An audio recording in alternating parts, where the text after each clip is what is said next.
دیو جنا پیغمبر علیہ الصلوۃ والسلام اعلان کړي روایت کې راغلی ان الله جعل الحق على لسان عمر وقلبه الله رب العزت حق جاری کړي د حضرت عمر رضی الله عنه په ژبه باندې هم او په سر باندې هم. اور مولانا الیاس گمز سے دامت برکات مالی دے حدیث مانا دسی گئی چې عمر کہتا بھی حق ہے سوچتا بھی حق ہے چې عمر خبره کی غا هم حق تا او جسر کی کما خبر رضی غا حق تا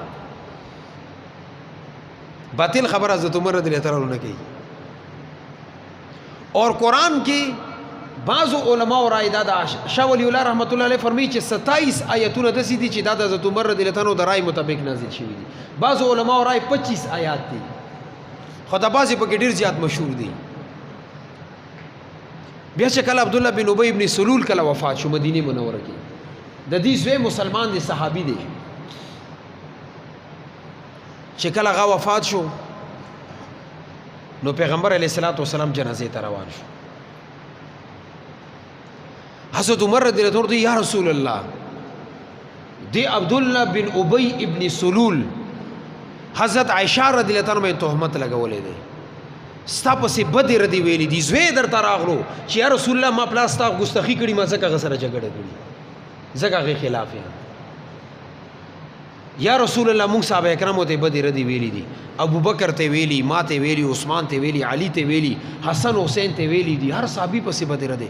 ستا مخالفت کړي دی پرې چې ستا عزت نه دی پرېخه نن جنازې ته ځي لا تصلي علی جنازې ما کاوه جنازه مکوا دغه زینه تر جنازګه پورې حضرت عمر رضی الله عنه ته مینتی کی یا رسول الله جنازه مکوا مې کوا جنازه ما کوا جنازه. حضرت پیغمبر علیه الصلاۃ والسلام ورته ماغه جواب ورکړ اے حضرت عمر دې زما مخالفت کړی دی زه دا نه غواړم دا جهنم ته لاړ شي که زما د جنازې کول و چې الله پاک د دې بخنه کوي ما د پر دا فخر خبره ده دا جهنم مور نه بچي.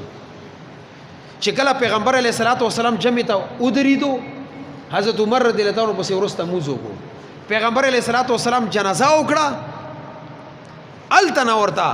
الله رب العزت سورۃ توبه کې آیتونه نازل کو چې دا منافق جنازه تا وکړه